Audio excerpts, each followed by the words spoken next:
Vamos a mais um episódio do Sem Juridiquês. Hoje nós temos aqui na nossa mesa uma pessoa maravilhosa. Amanda vai trazer pra gente um super tema e o tema é PPP. Como ser bem-sucedido nos pedidos de aposentadoria, conseguindo esse documento tão importante para que o processo previdenciário consiga ficar mais fácil para o segurado e que ele consiga também encurtar o caminho no tempo de contribuição, porque nem todo mundo sabe, mas esse documento é capaz de conseguir aumentar em até 40% o tempo de contribuição do segurado se homem e até 20% em sendo mulher. Então fiquem ligadinhos aí, não percam nada, que vai estar muito legal esse episódio de hoje, gente.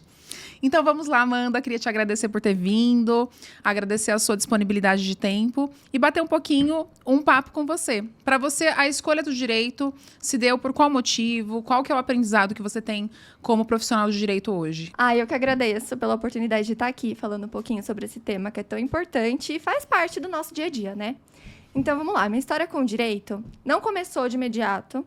Então, eu não fui aquela estudante do ensino médio que sonhava em fazer direito, porque eu fiz um curso técnico ali em paralelo ao ensino médio, que foi de segurança do trabalho. E naquela época, não sei agora como é que tá, mas naquela época todo mundo que fazia segurança do trabalho era direcionado para a faculdade de engenharia. Então, era o próximo passo ser um engenheiro do trabalho, né? E aí, assim, eu fui. Me matriculei na faculdade de engenharia, mas ali eu falei, gente, isso não é pra mim. Quando começou a física 1, 2, 3, falei, que é isso? Não é. E eu não tinha, assim, essa noção de que dava pra conciliar a segurança do trabalho, que era uma coisa que eu gostava, com direito. Mas uma coisinha na minha cabeça, né? Eu sou cristã, costumo dizer que foi Deus que, assim, me iluminou e falou, cara, faz direito. Fui, me matriculei, amei a faculdade de direito. E quando eu me formei, foi quando eu me encontrei com o direito previdenciário, que eu até brinco falando que ele que me escolheu. Que em nenhum momento eu escolhi, assim, quando o direito previdenciário me escolheu, eu consegui casar tudo. O lance do técnico em segurança do trabalho, com a faculdade, tudo caminha em unidade. Olha, que legal. E realmente, né, Amanda, assim, o curso de segurança do trabalho e o PPP, eles são um casamento perfeito, porque, para quem não conhece muito esse documento, o PPP, ele é uma transcrição muito técnica dessa parte de saúde e segurança do trabalhador dentro do ambiente de trabalho. Então, realmente, seria o casamento ideal. Que legal. Sim, é verdade. A gente não tem muita noção, mas quando a gente começa a entrar nesse universo, você fala, cara, tem tudo a ver. Eu aprendo a preencher um PPP no técnico e aí no direito previdenciário você vai usar esse documento. Então, é bem interessante. Excelente. E para você, assim, hoje você é bacharel em direito, né? Então, a figura do bacharel, que é aquele profissional que ele se formou, ele não é mais estagiário, mas ele ainda está em processo de aprovação na prova da OAB. Você entende que dá para assim, trabalhar com o direito previdenciário na esfera administrativa sendo bacharel em direito? Com certeza. Tem até um ditado, assim, que eu acho patético, que o pessoal usa, se você não é advogado e nem estagiário, você é um vira-lata do direito. Isso não existe. O bacharel, ele pode ser feliz sendo bacharel. Claro que vai almejar ali ser advogado? Vai. E faz parte, né, do processo. Mas se a pessoa é bacharel, ela consegue plenamente atuar, inclusive no direito administrativo, né, na previdência, e consegue ser muito bem recompensado por isso. Legal, porque não precisa ser advogado para, por exemplo, atuar como procurador de um segurado dentro do INSS. Você consegue seguir com o processo e representá-lo tranquilamente, né? Exatamente. Você apoia, você vai ter ali toda a sua formação, você vai saber o que você está fazendo e você consegue orientar o segurado. Porque muitas vezes ele chega lá sem norte, ele chega no INSS e ele não vai ter a instrução ali, né? Ele já tem que chegar preparado. E aí o bacharel consegue ajudar essa pessoa a falar, não, vamos instruir, vamos fazer assim, montar o processo administrativo junto com ele. Então, é bem bacana. Que legal. E para você, qual que é a importância de você se atualizar, se especializar num assunto específico dentro, por exemplo, do direito previdenciário, que a gente sabe que é um ramo da advocacia muito amplo, que tem muito tema para o profissional debater. Você acha que é importante? O que você entende que para você, que é hoje especialista no PPP, o que você traz de experiência para as pessoas que querem também começar, por exemplo? Olha, estudar sobre o tema é fundamental. Então, a Previdência, a gente tem muitas alterações constantes. Então, a gente tem julgamentos da TNU, de temas que vão influenciar diretamente no direito previdenciário, isso mesmo na esfera administrativa. A gente tem a reforma da Previdência, que aconteceu em 2019. Então, assim, se você não se atualiza, inclusive nas mudanças constantes do PPP, que vira e mexe tem uma IN aí atualizada de como preencher o documento, você acaba ficando para trás e acaba até prejudicando aquela pessoa que precisa da instrução, que é o segurado. Ele vai precisar de alguém, de um apoio, que consiga ali direcioná-lo, né? colocar ele no caminho correto para ele pleitear o direito que é dele. Então, se atualizar é fundamental. Os cursos, as especializações têm que ser feitas, porque a bagagem que a gente tem de faculdade é importante, mas muita coisa muda, né? Então... E acredito que, assim, a faculdade também na parte do direito previdenciário, né? Agora, talvez, com a vinda do tema previdenciário para a prova da UAB, as faculdades vão, assim, explorar um pouco mais do aluno o conhecimento no direito previdenciário, mas até pouco tempo tinham faculdades que tinham 6 meses de direito previdenciário, Sim. outras 1 ano no máximo de direito previdenciário, num bom cenário. E para quem está trabalhando com direito previdenciário, como advogado, como bacharel, como estagiário, esse tempo mínimo de contato com o direito previdenciário não vai ser subsídio para a pessoa poder ter sucesso aí nos processos, né? Não, e é uma área, às vezes, que no curso, assim, na faculdade, acaba que fica até um pouquinho obscura.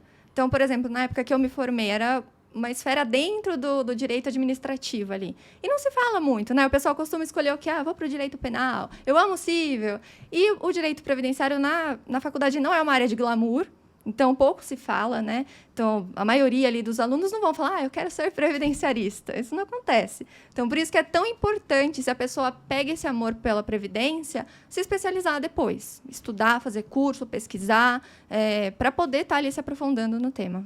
E acredito que, assim, é um nicho que tem muito cliente, porque, assim, quem no Brasil, assim, não é um trabalhador ou não é um contribuinte para o INSS, né? Então, assim, vamos colocar que o Brasil inteiro vai ser cliente, vai ser potencial cliente desse profissional, como procurador na Previdência, de forma administrativa, onde o bacharel pode atuar, ou mesmo contratando um advogado que tenha aí um know-how em previdenciário para seguir, por exemplo, para a esfera judicial, né? Sim, exatamente. As pessoas, elas sabem que elas têm o direito de se aposentar ou até de um benefício de auxílio-doença, auxílio-acidente, mas muitas vezes elas não sabem como procurar. Entendi. Então, ela vai procurar quem? O advogado, o bacharel em direito, que vai conseguir traçar esse caminho para ele alcançar lá o objetivo dele. E para você, assim, explica um pouquinho para o pessoal, primeiro, o que é o PPP, esse documento tão misterioso, né? Porque a gente sabe que as pessoas, às vezes, nem conhecem esse documento, muitas nem ouviram falar. E até mesmo alguns profissionais, já até mesmo advogados, não sei qual foi já a sua experiência em análise de processo administrativo, previdenciário, de muitas vezes a pessoa poder ter aquele direito que nem foi pedido, nem foi pleiteado. Conta pra gente um pouquinho do que é esse documento. Tá, o PPP ele é o Perfil Profissiográfico Previdenciário. O que é isso? É um resumo de toda a história previdenciária do trabalhador durante aquele vínculo. Então, ele vai receber esse formulário, mesmo se o vínculo estiver ativo, se ele estiver empregado, ele pode pedir, ou depois que ele se desligar, né? Ali vão ter os dados pessoais, se ele estava exposto a algum agente insalubre, vai ser detalhado nesse documento. Ele é sempre baseado no LTCAT, né? Que é o laudo técnico da empresa, que vai ter as informações de uma forma mais geral. O PPP vai sintetizar isso.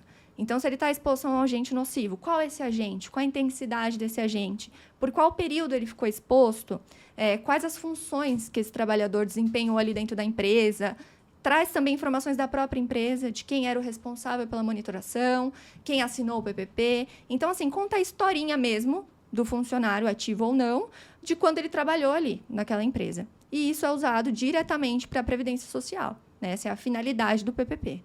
Que legal, isso traz uma baita diferença, gente, porque o PPP dentro de um processo, num cálculo previdenciário, como a gente falou agora no início, ele pode trazer até 40% a mais de tempo de contribuição. Então, imagina você aumentar numa atividade, por exemplo, de 10 anos, 4 anos a mais. A gente está falando de 14 anos, ou quando mulher, 20%, então aumentar em 2 anos. Às vezes é a diferença que faz com que aquela pessoa consiga aposentar, não é verdade? Sim, é crucial. E muitas vezes as pessoas não têm essa consciência de como funciona. Então, ele pega o PPP porque ali na empresa, em algum momento, ele ouviu o que precisava.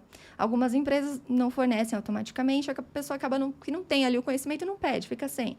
Mas quem tem, chega sem saber como funciona, para que serve. Até falar, eu tenho direito à insalubridade, mas não vai ter essa noção, realmente. Já sou um homem, posso aumentar ali 40%, sou uma mulher 20%. Eles chegam realmente assim, com um documento, com um papel e um sonho, né, de aposentar. Então, não tem assim muito para onde ir. Entendi. E fala pra gente alguns profissionais que, assim, não sabem que tem esse direito, mas que tem esse direito, assim. Cita pra gente alguns exemplos. Tá, vamos lá, ó. Frentista de posto de gasolina, vigilante. Hoje em dia a gente tem até jurisprudência que, mesmo que o cara não tenha o porte de arma de fogo, ele consegue se enquadrar. Pessoas que estão expostas a ruído. Então, quem trabalha em linha de produção, opera maquinário que tem ruído muito alto, por mais que use o EPI, né, o protetor auricular, ele consegue o enquadramento, se estiver ali acima do limite. Pessoas que trabalham expostas a agentes biológicos, então enfermeiras, médicos, coletores de lixo. Então, a gente tem assim, uma infinidade de agentes insalubres. Olha, e são muitos profissionais, né? São muitos. Então, vamos falar um pouquinho dessa confusão, porque eu percebo, eu também sou da área previdenciária, então é uma área que eu sou apaixonada, e eu percebo que o cliente, ele confunde muito a insalubridade trabalhista e a insalubridade previdenciária. Existe uma diferença? Não existe? O que você costuma fazer para que a pessoa entenda qual é a diferença de uma para outra? Existe muita diferença, inclusive. Na esfera trabalhista vai ter tanto a insalubridade quanto a periculosidade. E quando a gente para equiparar isso no direito previdenciário, por exemplo, a periculosidade não vai ser aplicada. Então, tem risco de queda, risco de acidente, isso não vai ser enquadrado para a Previdência, no INSS, como um tempo especial. Assim como a insalubridade, né? Os agentes, o limite de tolerância é diferente. Então, se ele tem um equipamento de proteção individual, isso pode afetar a esfera trabalhista, mas não vai afetar a esfera previdenciária, porque se entende que não é neutralizado. Então, tem sim diferenças, e é legal a gente sempre demonstrar para o segurado, para o próprio trabalhador, de uma forma bem didática. Olha, o senhor precisa estar exposto a esse agente nessa intensidade para a Previdência. Isso não vai interferir. A esfera trabalhista é um outro nicho, caminho em paralelo, então a gente não vai misturar as coisas. Legal, porque às vezes ele acha que o fato de ter ali no holerite recebo insalubridade vai fazer com que ele nem precise do PPP e ele possa pegar esses holerites e levar para a Previdência para poder conseguir, por exemplo, esse adicional no tempo de contribuição dele. Isso não faz sentido, né? Não faz sentido, e o PPP vai ser necessário. A gente tem aí uma história no direito previdenciário em que há momentos que o PPP não se fazia necessário até 1995, em abril, mas a partir daí é necessário emitir o PPP para que a gente consiga validar realmente a exposição a agentes insalubres ou não. Legal. Então, assim, existe um momento na legislação que esse documento não era fundamental, né? Uhum. E algumas pessoas, às vezes, não exploram isso dentro do processo administrativo, né? Eu percebo, muitas vezes, analisando processos, que, por exemplo, tem motoristas que hoje já não estão mais expostos. Se você pedir um PPP para a empresa que ele trabalha, ele vem negativo com relação ao enquadramento especial, mas que a gente pode usar aquele tempo anterior dele, onde não era necessário o documento, que existia o enquadramento por função, né? Isso muitas vezes salvar aquele segurado para que ele consiga ter direito ao benefício, não é verdade? Sim, e principalmente quando a gente fala de vínculos mais antigos, que quando a gente fala antes de abril de 95, não é uma totalidade, uma coisa literal, mas grande parte dessas empresas não estão mais ativas. Então, a gente não conseguiria nem pedir o PPP. Quiçá ter um PPP positivo. Mas quando você analisa a função e olha os anexos, você fala, dá para enquadrar. E às vezes o segurado trabalhou 3, 4 anos nessa função como motorista. E está na carteira lá o CBO de motorista de caminhão, tudo certinho. E às vezes ele até deu por perdido aquele tempo. A empresa não existe mais, não tem um PPP. Não, mas vamos enquadrar por função. E aí também a gente pega um outro gancho da importância de se guardar a CTPS física. Olha. Porque para a gente comprovar isso, hoje tudo digital. Tem a CTPS digital. Mas nem tudo está na CTPS digital, principalmente esses vínculos antigos. Então, a gente tem vínculos em que o cargo está diferente, não tem a descrição correta. E, às vezes, ele perde o enquadramento. Então, nunca se desfazer dos documentos físicos. Se tiver contrato de trabalho, ficha de registro, guarda. Porque, em algum momento, você pode precisar daquilo. E parece bobo, mas eu já atendi, e não foi só um cliente, já atendi alguns clientes que eu peço a carteira de trabalho, ele fala pra mim assim, doutora, eu joguei tudo fora porque tava tudo cheia já, não tinha mais espaço para anotar, eu só tô com essa aqui que tá com as páginas vagas ainda. E eu falei, como assim você jogou toda a sua prova fora? Uhum. E essa ideia da carteira digital também hoje confunde muito o cliente previdenciário, porque ele entende assim, doutora, mas pra que você precisa da minha carteira física se tá tudo na digital? Primeiro que a digital tem uma grande deficiência, que para enquadramento por função, tem nomenclatura de função que hoje são chamadas de uma forma, que no passado eram chamadas de outra, e que a carteira digital também não puxou todas essas funções. E aí, muitas vezes, você acaba, por exemplo, não conseguindo enquadrar por função esse período que não precisa de PPP, justamente porque a pessoa está lá e está achando que não é necessária a carteira de trabalho e não jogou fora a carteira, ou fala, não, eu queria usar só as carteiras digitais. E realmente, para o processo previdenciário, a carteira física é fundamental, né? Ela é fundamental. E muitas vezes realmente o previdenciarista vai se deparar. Ah, preciso das carteiras. Não, tem a digital aqui. Não, mas para que você precisa das carteiras físicas? Eles acham que a gente quer ficar com esse documento, mas esse documento, nesse momento, ele é um documento nosso, né? Ele é do segurado e ele é nosso também, porque a gente precisa muito desse documento para poder ajudar o segurado, né? Sim, perfeito. É exatamente isso. E pós-reforma da Previdência, que aconteceu em 13 de novembro de 2019, o que mudou na questão do PPP? Ele não existe mais? Ele ainda existe? Ele existe num outro cenário? O que você tem para falar pra gente? O PPP existe, ele continua sendo emitido. Inclusive, mesmo após a reforma da Previdência, na qual a gente sabe que não tem mais o enquadramento por função ou enquadramento por agentes nocivos acima dos limites de tolerância, isso a partir de novembro de 2019, mas as empresas continuam emitindo e continuam colocando até os períodos posteriores. Então, é um documento possível, é acessível, tem como pedir, ainda que pós-reforma não tenha esse enquadramento de tempo especial. Anterior à reforma a gente vai ter. Então, se o funcionário foi contratado lá em 2000 e está ativo na empresa, no PPP vem toda a profissiografia dele, mas a gente vai usar para enquadramento de tempo especial, vai ser limitado ali, até 12 de novembro de 2019. Entendi. E assim, quais são os benefícios que a gente consegue extrair através de conseguir um PPP? Eu consegui um PPP, eu já automaticamente vou ter uma aposentadoria especial? Como que funciona isso? Não, o PPP ele tem que ser validado. Então, assim, a gente tem ainda uma pequena deficiência de análise de PPP por parte do INSS. Às vezes o documento chega lá e não é aberta, por exemplo, uma exigência administrativa para que o segurado possa readequar esse documento no padrão, né? Porque existe um padrão para o formulário ser preenchido. E se ele não está cumprindo esse requisito, muitas vezes o requerimento volta com indeferimento. Então, ele não consegue aposentar. Então, o primeiro passo, pegou o PPP? Confere os dados pessoais, está tudo certinho. Depois, o vínculo. Tá? Minha data de entrada está certa, minha data de saída, minhas funções estão batendo com a minha carteira profissional. Depois, tem os agentes nocivos, que são esses que vão configurar a especialidade do vínculo. Então, ali, dependendo do período, às vezes, o trabalhador entrou como operador de linha de produção e virou encarregado. E o nível de ruído diminuiu.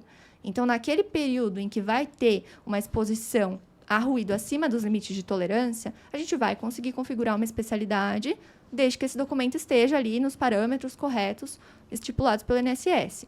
Posterior a isso, não. Então, depende muito da história mesmo dele na empresa. Não é o formulário que vai salvar a aposentadoria dele, ou vai dar direito, ou... Não, a gente tem que analisar, porque às vezes vai ser benéfico e às vezes não vai mudar nada. Entendi.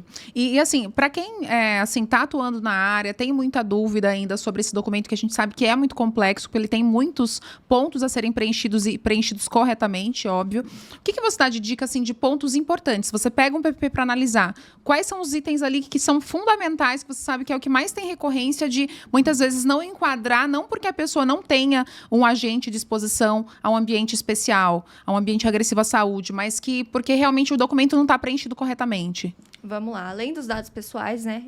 O PPP tem alguns temas na nossa vida que o óbvio não existe. O PPP é um deles. O óbvio não existe. Então, por mais que você tenha um documento de identidade que tenha, sei lá, a data de nascimento correta, se no PPP tiver diferente, já invalidou o documento inteiro. Então, sempre ter atenção aos dados pessoais e aos agentes nocivos. Esses são os principais pontos.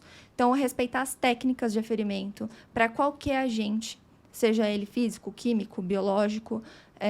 A gente tem até um tema polêmico, né, que é a exposição dos frentistas, que tem o hidrocarboneto. Como é que isso funciona no PPP? Então, óleo e graxa dá insalubridade? A maior parte dos funcionários que estão expostos a esse agente já tem esse conhecimento. O frentista sabe que ele tem uma especialidade, ele vai conseguir aumentar o tempo de contribuição dele no INSS. Mas como isso tem que ser demonstrado? Então, a gente tem que respeitar muito a especificação desse agente nocivo. Porque, às vezes, por um erro, por mais que seja óbvio que a gasolina é cancerígena, por mais que seja óbvio que tem benzeno, se eu não tiver explícito ali no formulário, eu invalido esse documento. Então, são os principais itens, né? Claro que os demais também são importantes. Então, tem que ser um engenheiro, tem que ser um médico para poder coletar essas informações. O responsável legal que vai assinar, ele tem que ser responsável legal. Se ele não for, ele tem que apresentar uma procuração. Então, assim, todos os itens, eles são carregados de muita importância. Sempre tem que ser validado item a item, porque uma coisa, às vezes, que para a gente é pífia, mínima, pode invalidar o documento. Entendi.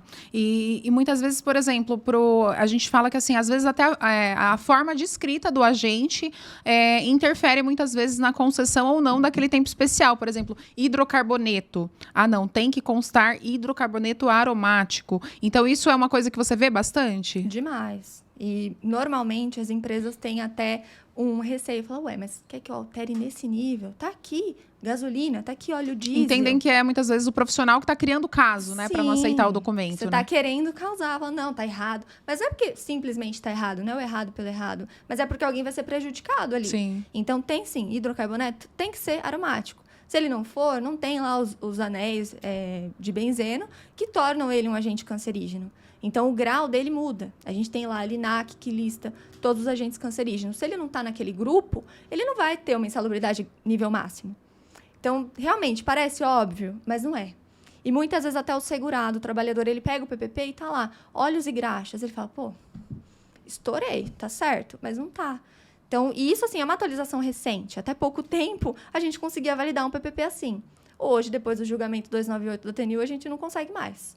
Então, e a lei previdenciária muda muito, né? Então, muito. O profissional precisa se atualizar. Porque, assim, a gente percebe, inclusive, que muitas vezes o profissional não atualizado, ele pode matar aquele tempo de contribuição especial do cliente, porque o PPP, para alguns profissionais que não sabem, ou até mesmo para o segurado que está assistindo a gente, se, por exemplo, a pessoa foi lá sozinho, ou pegou o PPP de qualquer jeito, apresentou para a Previdência, depois ele foi mudando esse documento com a empresa, o INSS citou que está errado esse item, ele altera, muitas vezes, esse PPP pode ser caracterizado fraude, né? Sim, exatamente. Pode vir um desdobramento disso, né? Pode, sem contar que existe também o reaproveitamento da análise administrativa. Então, é feita uma primeira análise, um primeiro requerimento. O PPP está errado, o INSS vai pontuar, vai indeferir, fala, eles listam direitinho quais são os itens, esse segurado vai, pede a readequação na empresa, ou então até mesmo um bacharel de direito que entra em contato, a empresa readequa.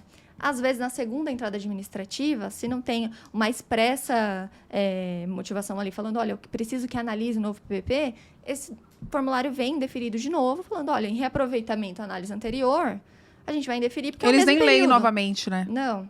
Então, assim, são vários critérios. Então, readecou, já teve um primeiro requerimento, monta ali, pode ser até num papel. Só pede para o INSS analisar aquilo ali de novo, porque é um PPP novo, é readequado. Porque senão aquilo vai passar batido. E às vezes a pessoa fica uma entrada administrativa, 2, 3, e fica dando murro em ponta de faca, chega ao ponto que o segurado fala, acho que não tem direito mesmo. Quem defere tanto que eu não tenho direito. Então, por isso que é importante não fazer sozinho, se não tem todo esse embasamento, procurar um profissional que consiga te ajudar e ter atenção no formulário. Quando pegar, não guarda achando que ele está, assim, acima de qualquer erro. Não, confere, questiona o pessoal do departamento, o pessoal da empresa ou da segurança do trabalho. Fala, olha, meu PPP está correto? Esse período aqui eu não estava atuando nessa função. Vamos arrumar? Porque lá na frente isso vai fazer falta. Eu acho que é importante, Amanda, até pelo fato de que, assim, a gente percebe muitas vezes, tem muita gente que está em casa agora, ouvindo a gente, que ela poderia estar aposentada e ela não está. Ou porque ela não sabe desse documento, ou porque apresentou esse documento errado num processo e foi indeferido.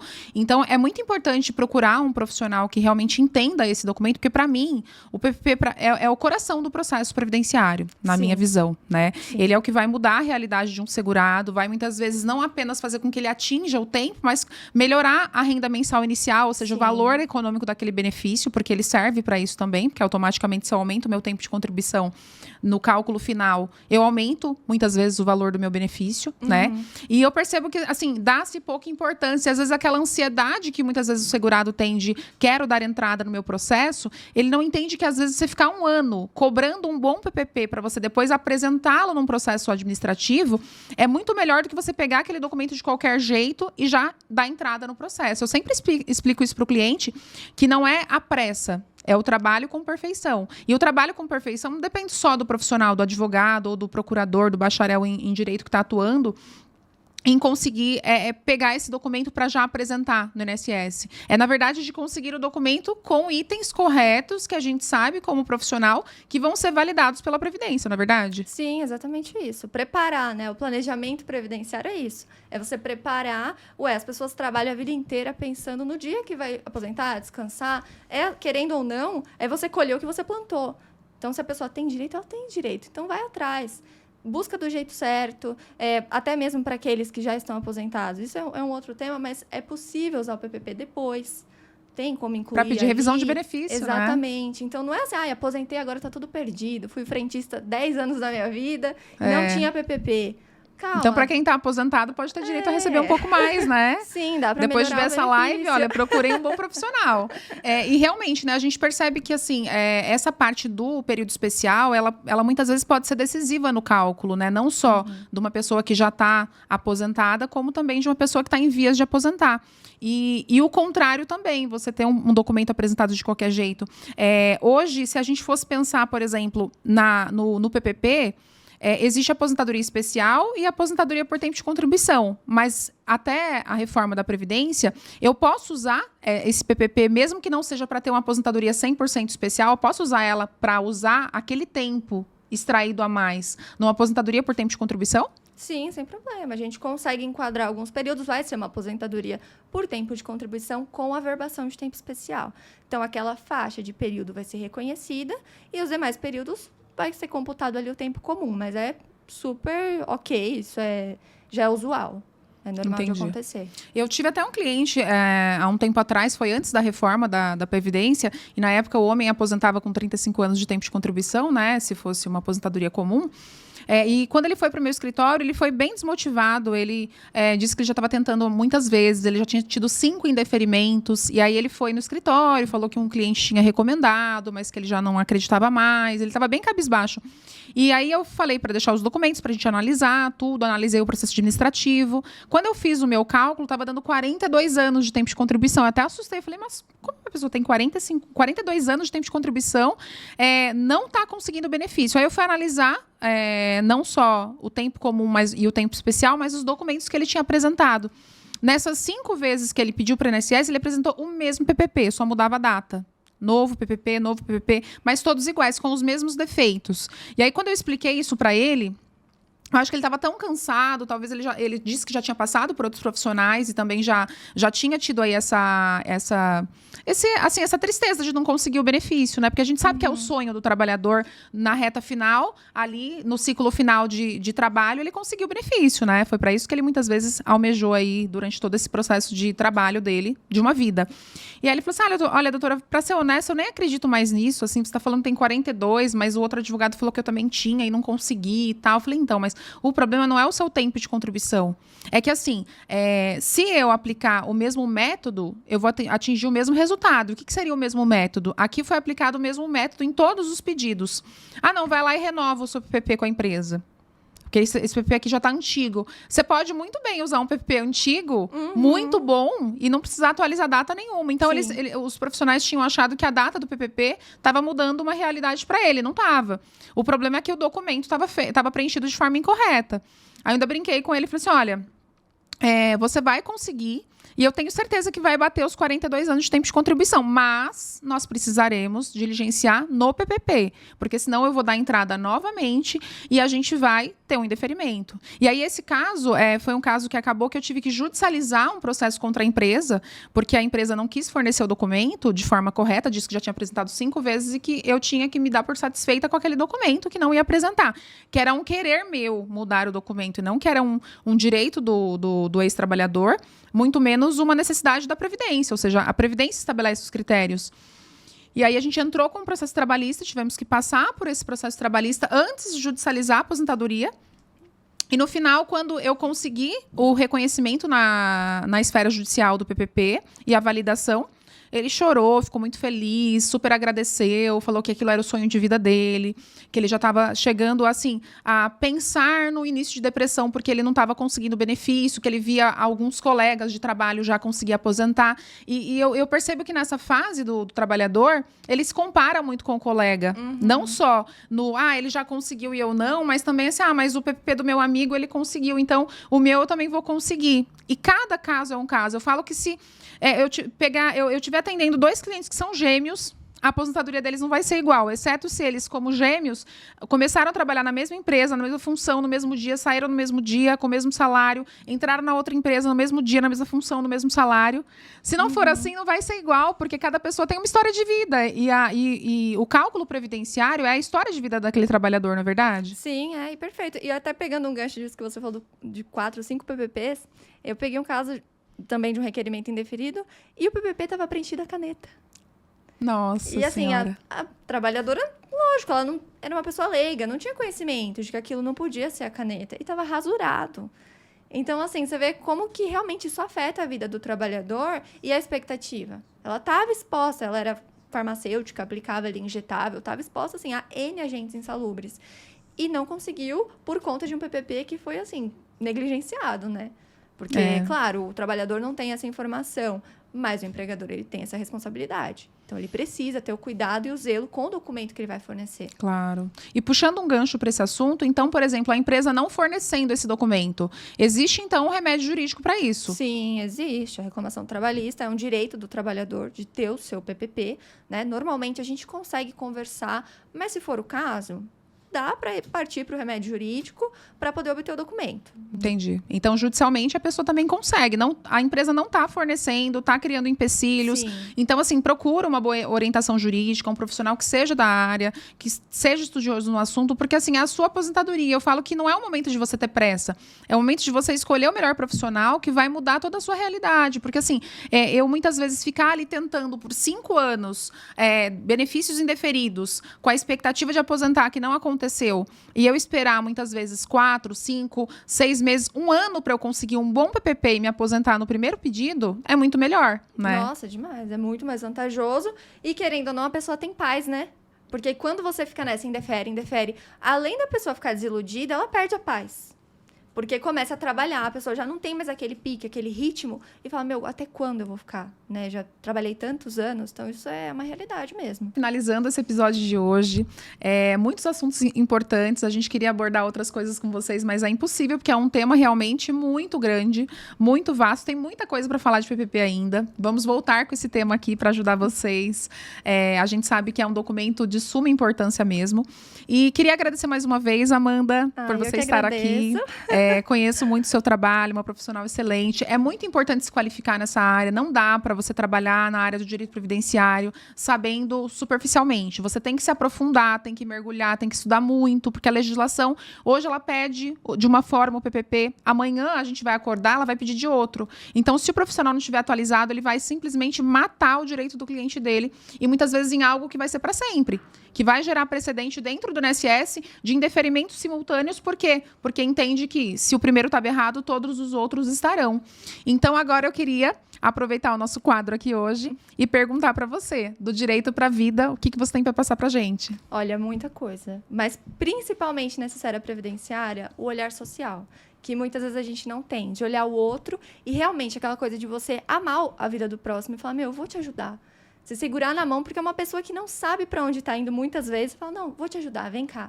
E no final, é mais do que qualquer valor monetário. Você olhar para a pessoa e saber que agora está em paz, está resolvida, a vida dela vai seguir, é muito gratificante. Que legal, que legal. Verdade, eu falo porque assim, eu tenho muitas experiências com o cliente previdenciário e do cliente falar, por exemplo, doutora, depois que você me aposentou, assim, seu nome está nas minhas orações, de se despedir de mim no escritório quando recebe o benefício porque vai embora para a cidade natal, porque quantos trabalhadores no Brasil vêm muitas vezes para São Paulo para ganhar a vida e depois, quando se aposentam, voltam para a terra natal. Então, eu tenho muitos casos, tenho clientes que, às vezes, pontualmente voltam para São Paulo para visitar algum parente, trazem mimos, porque os clientes previdenciários são os mais fofos do mundo, né? Eles trazem muito mimo, café que eles plantaram na plantação deles, fruta, tudo que vocês imaginarem. São assim, eu falo que é muito gostoso advogar no direito previdenciário, porque é realmente esse lado social, de você abraçar aquela situação, né? E de você perceber o quanto você vai ter importância na vida da pessoa, porque enquanto ela viver, ela vai depender do fruto do seu trabalho, que é entregar um bom benefício para aquela pessoa. Sim, perfeito. É exatamente isso. Então é isso, pessoal. Estamos terminando mais um episódio e fiquem ligadinhos. Sigam a gente aí para não perder nada do conteúdo. Mandem dicas pra gente de outros temas aí do direito, assuntos importantes, relevantes que vocês querem saber, pessoas que vocês querem que eu convide, marquem aí pra gente saber e mandem feedback pra gente. Aproveitem tudo, cada segundo desse episódio que foi extraordinário. Beijão pra todo mundo.